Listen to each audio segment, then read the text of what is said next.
everyone, to another episode of Far Cry 4. Let's go after the bastard.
Come in.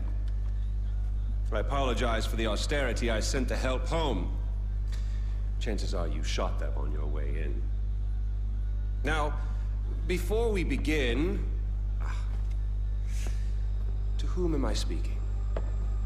The son who returned to scatter his mother's ashes, or the lunatic who has murdered his way to the top of my mountain?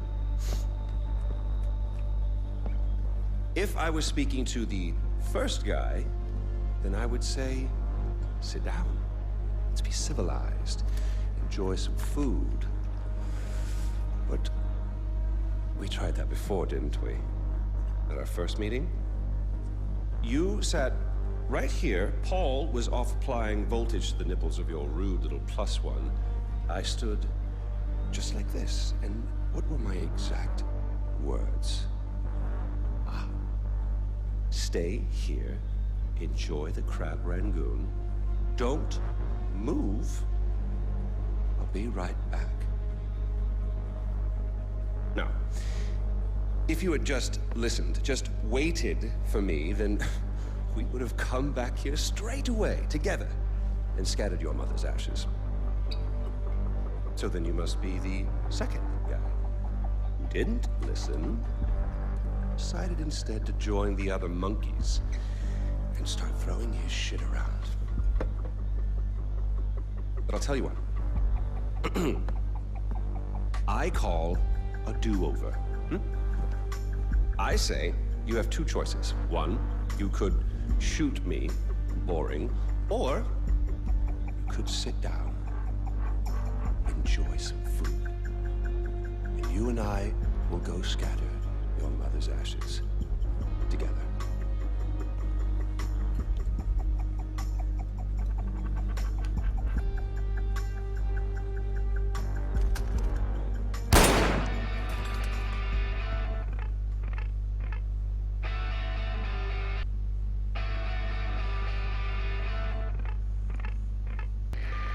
Pagan's dead. It's over. I can't believe we won. Did you find Lukshmana? No. I don't know what it is. It's not important. No. You're right. What matters now is rebuilding Kirat together. Well, I still have an objective. Jesus, I get confused in my own house. Hello, David. Oh, Mr. Ghale. Well, I guess that's it then. No more mayhem and destruction. Hanging up the old rocket launcher. Alright. I really love what you've done with the place. It'll be sad to see you go. It'll be on the shelf, as it were. Gathering dust. Unless... Some unfinished business, perhaps. Loose ends, isn't it? Or people to kill. That's what I just said, Donald. It's Yogi, you prat. Smoke? Smoke? Not this time.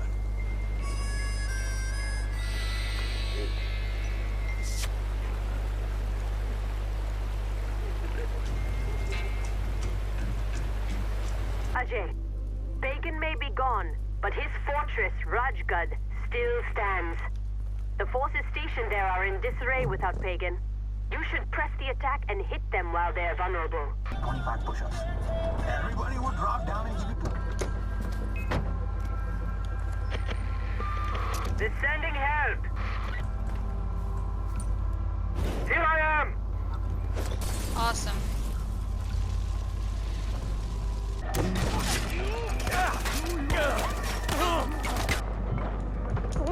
I'm dead. Oh my goodness. Are you kidding me? Fuck, fuck, fuck. Fuck! It's fucking insane.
actually got it.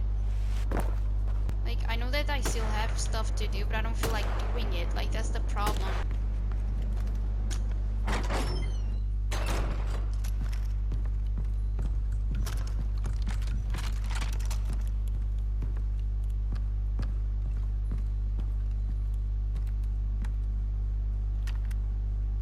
Scare the fuck out of me, that shit.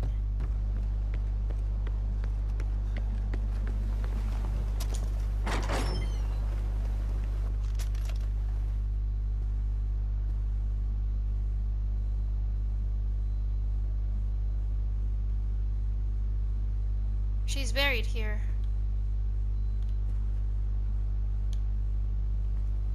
Wait. He has a picture of a kid. Is he our grandpa?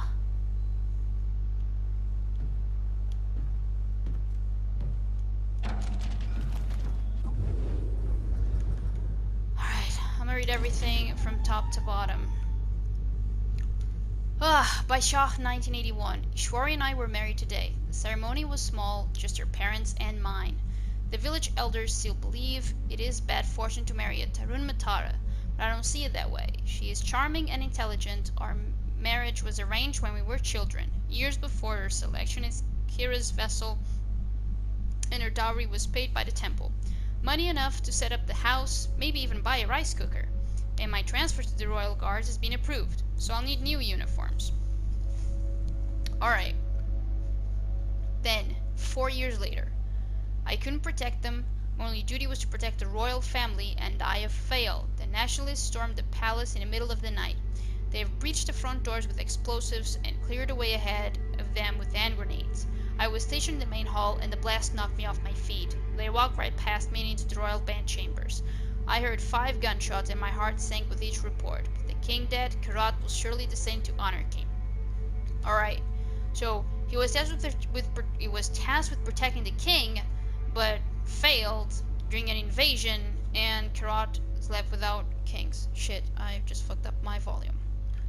So, a year later, Ashtath. Another brutal fight against the nationalists today. Their ranks are bolstered by foreign criminals, and they're armed with American-made weapons. The monsoon rains won't soon wash the blood off the streets of Tirtha. I came home well after sundown and crawled into bed next to Ishwari. We would be lost without her. She speaks directly to the hearts of the people. She reminded me of the first 4 years of our marriage. We were not rich, but we were happy. There was peace. So much has changed. Right, so because she is a whatever Matara. What's the Tarun Matara. Okay, so because she's a Tarun Matara, she has that influence over people. Okay, a year later. Today I met a man named Pagan Min. He is from Hong Kong and has a distant relative of the murdered king with him. He also has an army of mercenaries. He is well spoken and confident, if a bit young. I'm still processing it all. It's almost too good to be true. It's like Kira has sent a savior for us, something who can turn the tide of the civil war and restore the monarchy of Karat. Between the combined forces of the royalists and Pagan Min's mercenary army, the nationalists don't stand a chance. Alright, so Pagan Min comes into the scene, allies with let's say, the former king's men to fight the civil war. Right, same year. There is so much uncertainty in our future. Sometimes I catch myself wishing she wasn't with child. As soon as I think this, I am overcome with guilt. I must remind myself that this is a good thing. I love Ishwari and the child she bears. I love that we will soon become a family. I hope that our child is born into a secure and prosperous Kirat. This is where he starts to being a shithead to his kid. Same year. I knew it was too good to be true. We've been betrayed by Pagan Min. We spent months fighting alongside his men, and just as we seized the palace, he killed the royal heir and installed himself as king. It was a bloodbath. Pagan's men turned on us, and many were lost before they even realized they were in danger. I barely escaped with my life, and am now in hiding. With a handful of survivors, Karat is now in the hands of a traitorous dog. A dog I intend to put down before I die. Same year. Pagan's influence grows every week. People flock to join the royal army while his guards, those thugs he brought over from Hong Kong, tear the country apart. We lost another 3 outposts last night. They're better trained and better armed. We lack organization. Ishwari thinks I should be the one to lead what's left of the royalists against Min's regime. She speaks of a dream in which we walk along a golden path. I worry for her safety. We've decided to name the baby Ajay if it's a boy. Same year. Last couple of months have been difficult, but I've managed to find more surviving members of the royalist movement. We've set up camp in the mountains. Many survivors owe their lives to a handful of pagans mercenaries. They refused their orders to turn on us and instead stood with us. Together we'll form a new resistance called the Golden Path. Ishwari smiled when I told her today. It was the first time I've seen her smile in months.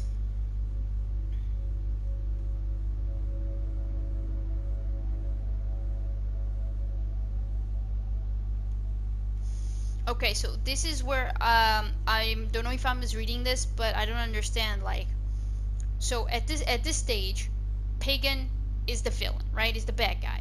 Fair. There's been war. Fair. Now, many survivors were saved due to Pagan's mercenaries. They refused their orders to turn on us. So this doesn't make sense. If they owe their life to Pagan's mercenaries, why would they fight against Min?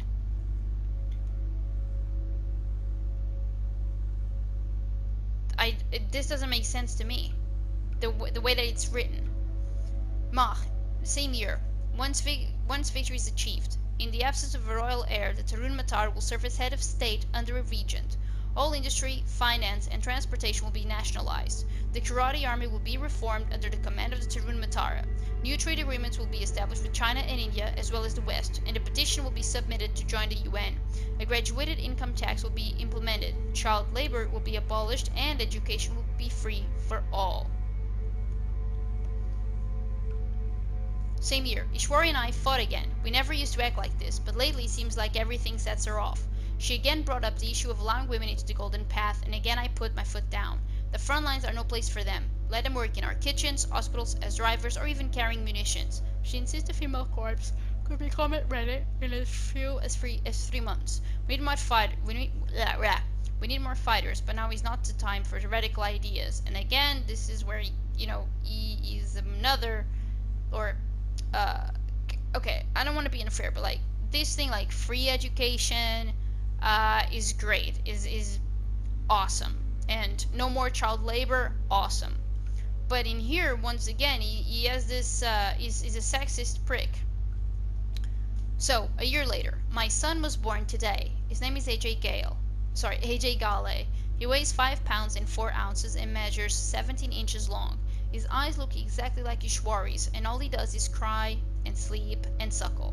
I feel a renewed sense of purpose. Kirat will be free, I swear it. I will not rest until Pagan Min is dead. My son will grow up free and without fear. Zesta, 1988. Ajay, my beautiful boy. Every day I hold you in my arms is a gift. You are my light and my strength. I pray to Kira daily for your health and safekeeping. I pray for an end to our current hardships before you are old enough to understand them, so that your childhood can be spent running free in the fields and valleys. I pray that you grow to become a good man, one who knows the meaning of duty, honor, and compassion.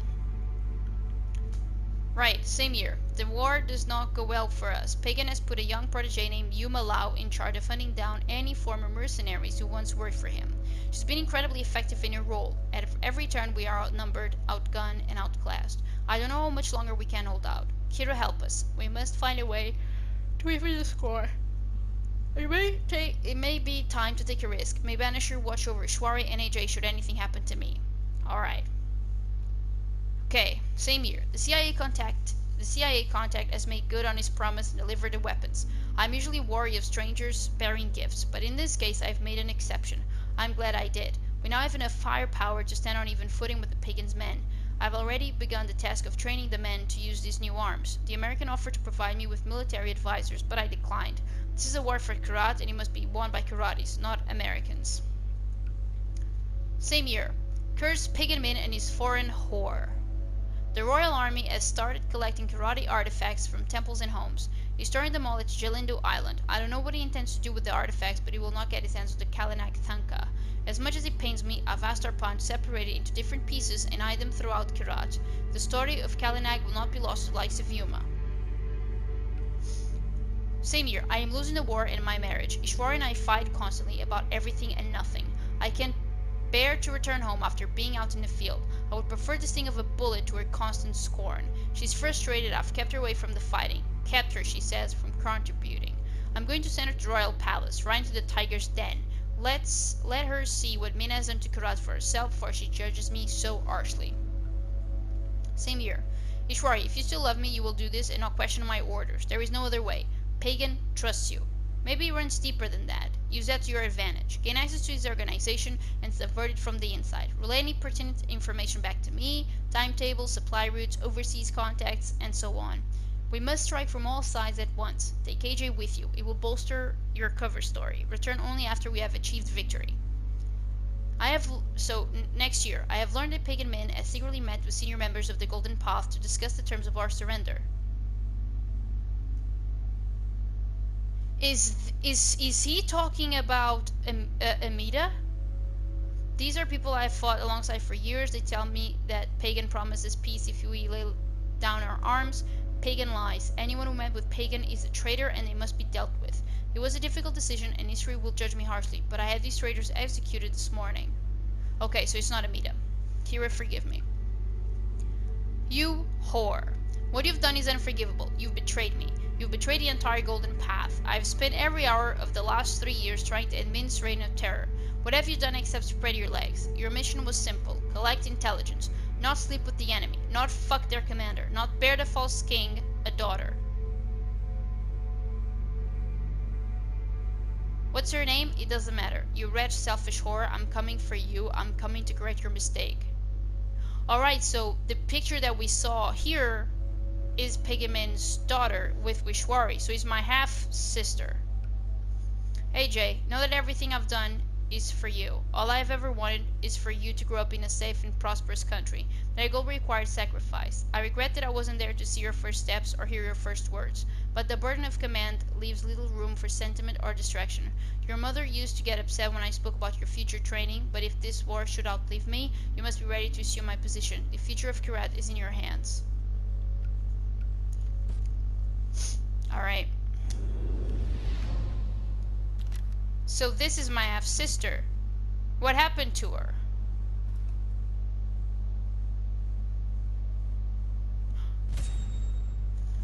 Okay, Lukshmana is her name. This is the grave of my half-sister. And she died in 89. So hold on. You killed...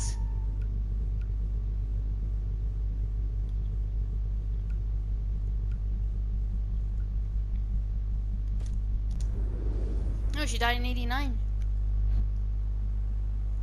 These are the ashes of my... Holy shit.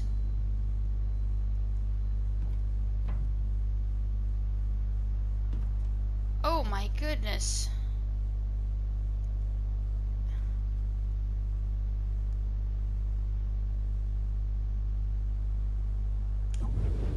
And what does the... I don't know where it is, I don't know where it is, I don't know where it is. Look back. Alright, so AJ, my son, I have so much left to say to you, but I'm out of time, so please take me back to Lakshmana. The journey will tell you more than I ever could. I love you and will always be with you. Mom. Lakshmana is in a place. It's my half-sister.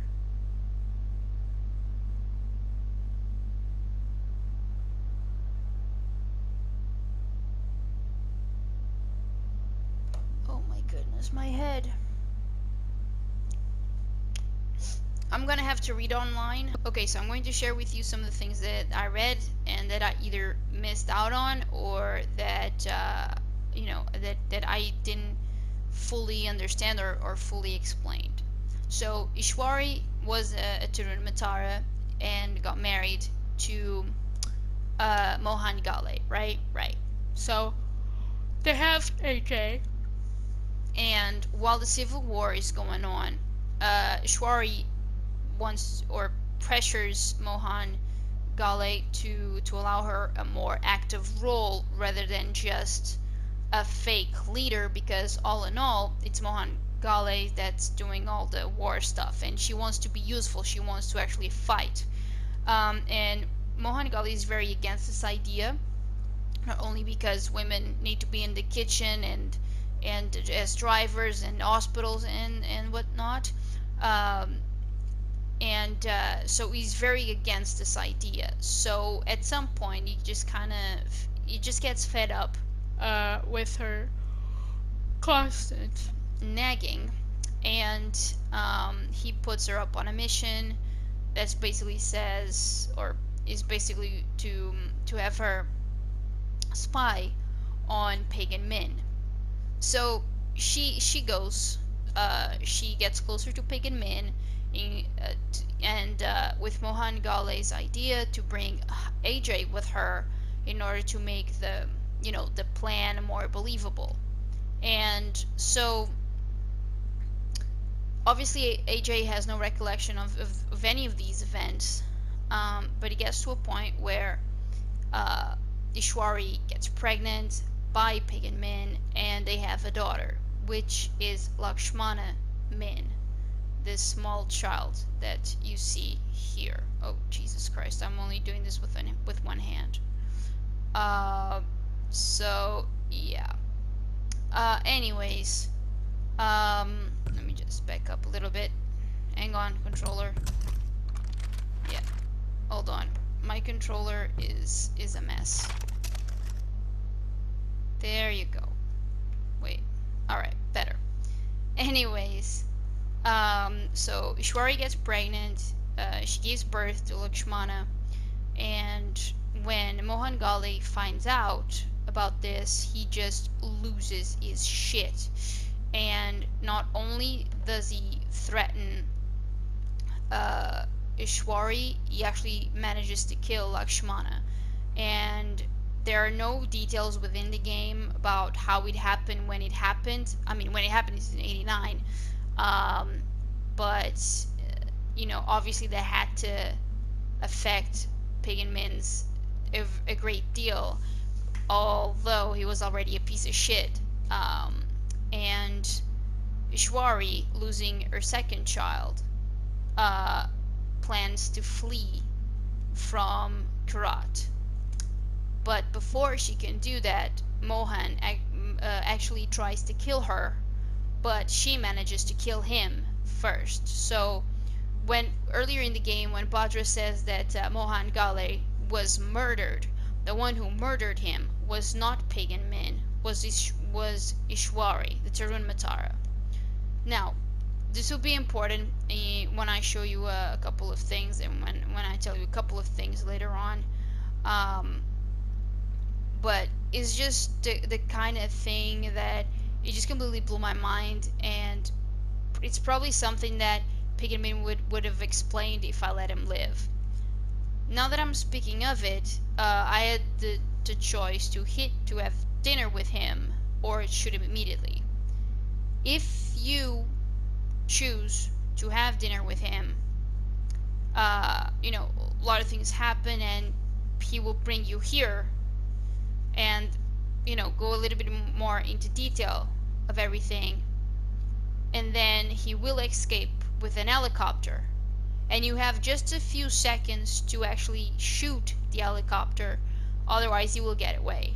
If you manage to shoot the helicopter in that little amount of time, you will still get the king is dead visuals and everything,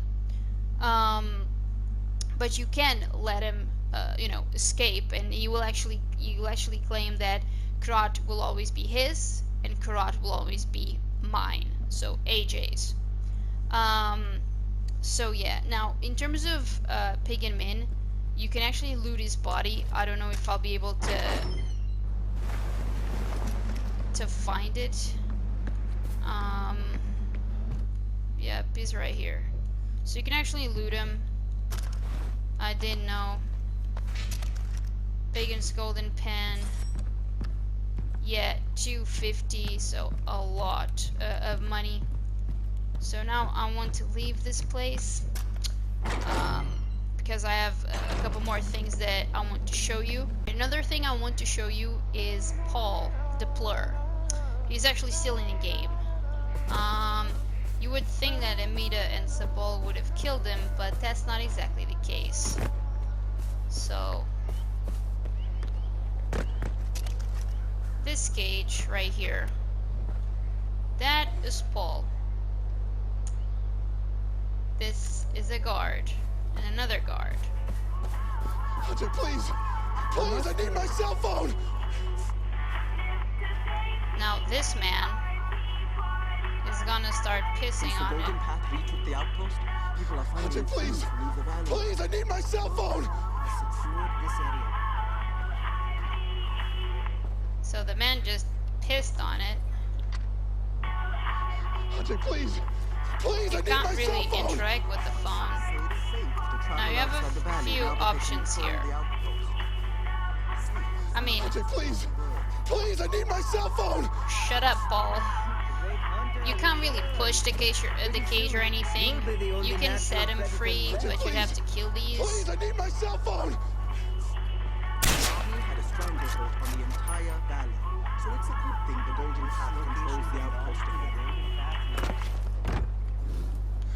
Ajay, please! Please, I need my cell phone! There.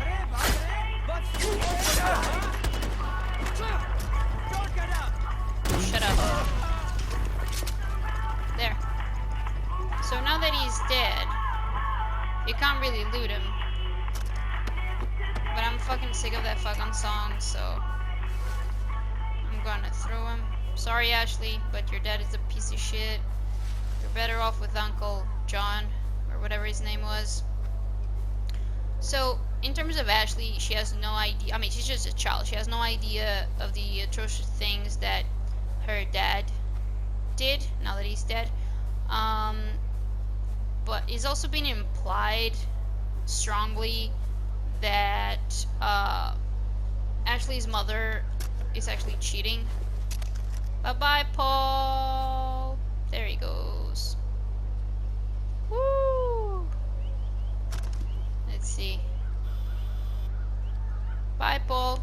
So this is what I wanted to show you in terms of Paul. Another thing I want to mention is that, remember when I had doubts about, you know, who Kalinag was talking to, about the painter and everything?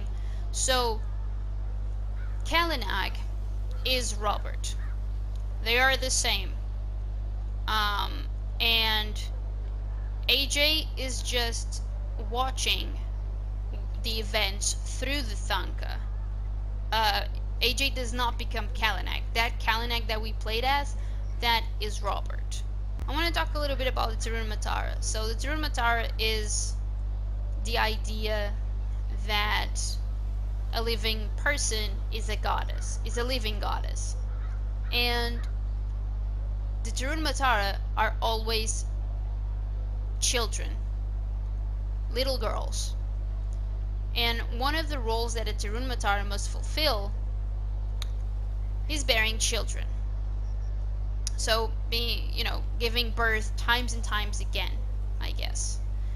And Sabal is an adult, and he could never really contradict the idea that he wants Bhadra for himself in terms of a sexual relationship and to have her as the mother of his kids.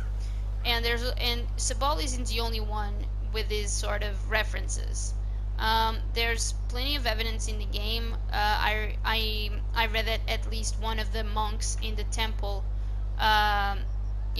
loudly says that he wants Bhadra to give him 5 kids.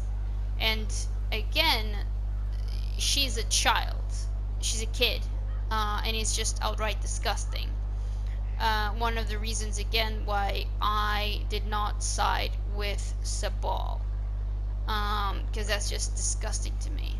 And I don't give a shit if you not you who's watching this, but anyone that go, oh, but it's a cultural thing, it's a religious thing, and religious freedom, and it's cultural. Like, no, there is human rights, and pedophilia is one of the things that there are no exceptions in my book. So fuck you, Sabal.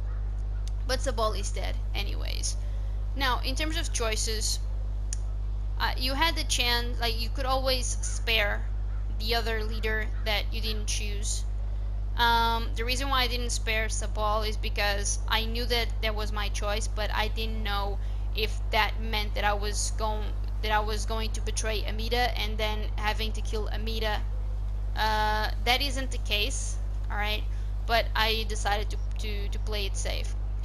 Let's imagine that I did not kill Sabal. He was still within the game as a regular NPC, and then you can choose to kill him or not. The same can be said for Amita.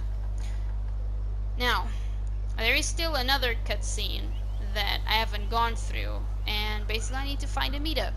So let's do that.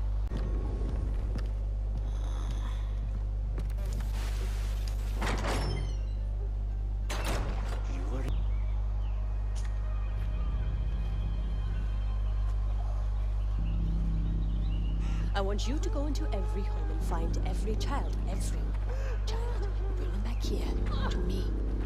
Go. What's going on? We need more soldiers to fight the holdouts from the Royal Army. And I need to start thinking about Kirat's future. We have opium fields to protect, laws to enforce, workers to keep in line. So you're forcing the people to join Golden Path? I'm sacrificing our liberties for peace later. You can either get in line or get out of the way. Please. मेरे बच्चों को छोड़ दो. हमारे पास और कुछ नहीं है, सिर्फ हमारे बच्चे हैं. Please. Uto. This is a good thing. Your children will help Kirat become a better place. If you love Kirat, you will turn around, go into your homes, or I will have you shot.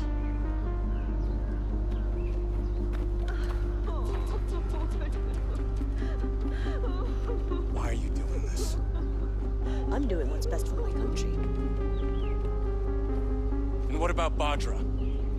What does she have to say about this? It doesn't matter what she has to say. I've sent her away. I don't need a Tarun Matara here for our enemies to rally behind. Sent her away. Really? Where? It's not your concern. And don't bother trying to find her. Bhadra's not coming back.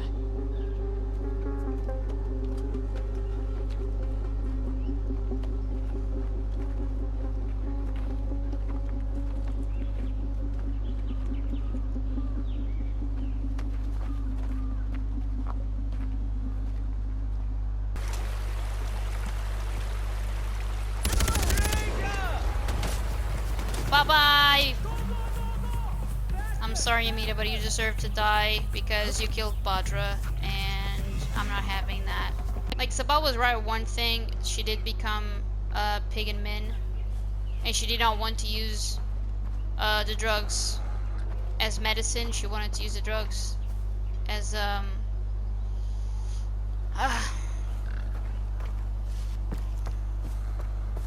as a way to explore people.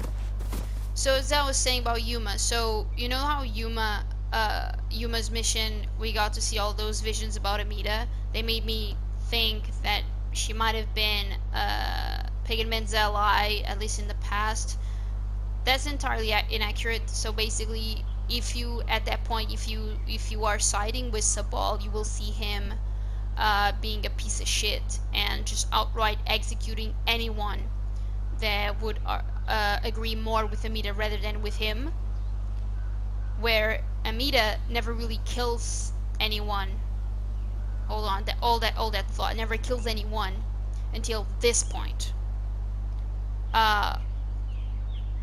So basically, what I'm trying to say is that Amita's casualties only include Sabal and Bhadra, while Sabal's casualties are anyone that belonged to Amita's faction.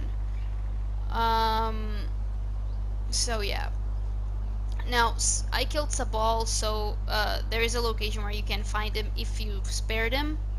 But I mean, there's no point for me to do that because he's dead in my game. I know that sometimes he will spawn there even if you did kill him, but I don't want to waste my time doing that. There's also another thing. Let's say that I sided with Sabal. He will have this ceremony for Bhadra. She will become the sex slave. I mean, sorry, the goddess. And while that's happening, while that's happening, Sabal will execute then and there any of Amita's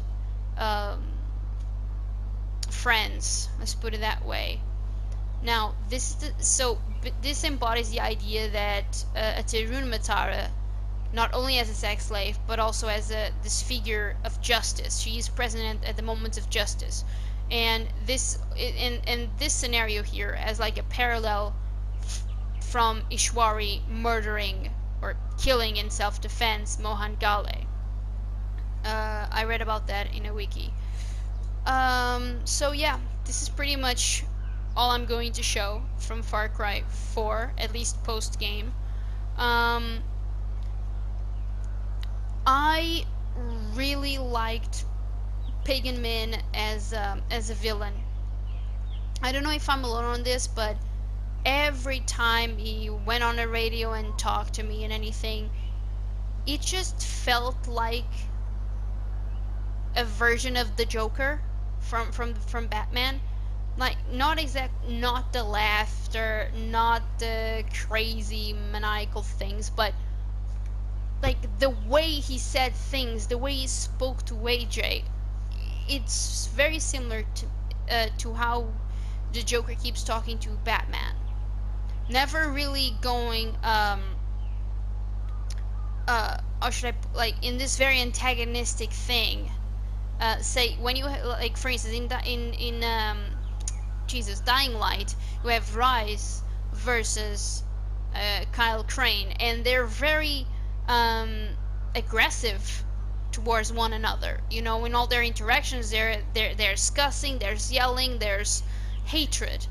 And Pagan Min, for obvious reasons, never has that hatred. Not only because of his love for Ishwari, but because just like he lost, you know, let's say his girlfriend, but he lost his daughter. Much like how I lost my mom and how I lost my half sister that I never knew I had. And so, as much as of a piece of shit Pagan Min is, he still has that humanity towards AJ. Not enough to, you know, to let his buddies not try to kill me every time I'm driving around, but you get the point. So I really liked him as a villain. I don't think he is as charismatic as or iconic as, oh, what's his name, as Voss was, but I really liked this villain as a villain. Then there are other characters. Robbie Ray Rana is an obnoxious piece of shit, and I'm much rather you know, just listen to the same song over and over again every time I'm driving, rather than listen to his bullshit talk every time. I didn't like Longinus as a character. He's just an hypocritical son of a bitch. Although I am aware, and I like that he is a reference to Far Cry 2 with the diamonds, with the African background. He also mentions malaria, and like I like how, you know, the recent Far Cry games pay homage to the older installments. However, Longinus is one annoying piece of shit in my book. Yeah. Oh, but yeah, gameplay wise, eagles are annoying sacks of shit. Every animal is an annoying sack of shit. Then again, they're savages. That's what they're supposed to do. Um, it was my first Far Cry game. I had fun. I liked it. The ending felt anticlimactic, probably because of the choices I made in not sitting down with Pagan Min at the end, possibly not sparing, in my case, a ball, and then only for now to go after him. Overall, I'm happy with my choices. At the end, killing Amida, because fuck dictatorship, and you just became what you're fighting against. If you like, because the thing is, she was an enemy of Pagan Min, and she became himself. She became him. So I'm not having that, Amida. And I would do the same with Sabal, and I sided with him.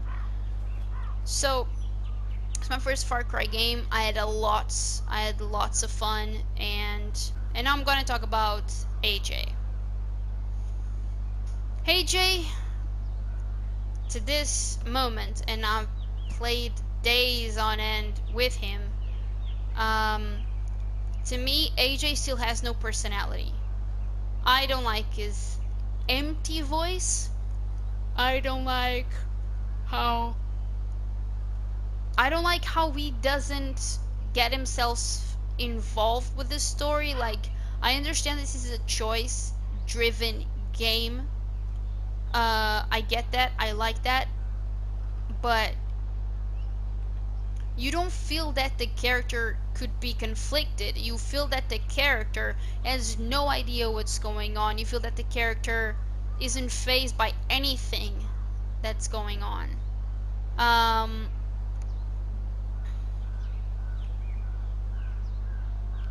I feel that this character does not fit with the world, does not fit with the other characters, does not fit with the narrative, does not fit with the story. And that's why I particularly don't like Ajay as a character. Visually, the game is beautiful. It can be quite challenging at times, but you just keep trying and you'll eventually get it. I mean, if I got it done, anyone can. And it's a good game. I didn't do all the side stuff there is to do, because I'm not for instance, I'm not a fan of escort missions. I'm not a fan of racing missions. Whether I'm racing against time or I'm racing against their opponents, it's not my style. So I didn't do those. And for the game to give me an assassination and an ending mission post game, for me, it just took all interest from doing those. I just did the Pagan Min fortress. That's the only thing post game that I did besides going after Paul, and in my case, going after Amida. So it's a great game. I had a lot of fun, as I said. I still don't know what I'm going to play next, but for my first Far Cry game, it's I would say it's an 8 out of 10. Oh right, and don't forget that's also the, let's say, the secret ending. If you don't, if you don't move, and if you obey Pagan Min's suggestion or advice, but don't move, stay right here, that I still have to watch. So thank you so much for watching. I really appreciate it. I hope that you enjoyed this series as much as I did, and I'll see you next time.